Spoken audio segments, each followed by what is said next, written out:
এখন তো মোবাইলে অনেক রান্না শিখিয়ে দেয়, তুমি দেখো না সেগুলো? না, মানে বেগুন ছাড়া আমি আর কিছু খেতে চাই না তো। তুমি খাও না তো কি হয়েছে, বাড়ির অন্যান্য সবাই তো অনেক কিছু খেতে পছন্দ করে বলো। এক কাজ করি বৌদি, তুমি তো বেগুন খেতে খুবই ভালোবাসো, তাহলে চলো না আজকে গরম গরম বেগুনি ভেজে ফেলি। বেগুনি? সেটাও কি খাওনি কখনো?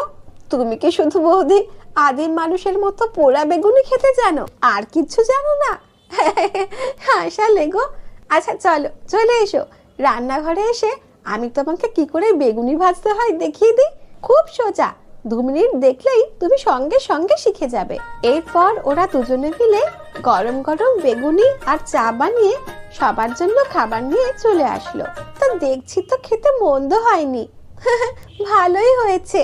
এরপর থেকে তাহলে বেশ আমি রোজ বেগুনিও বানাবো। এরপরে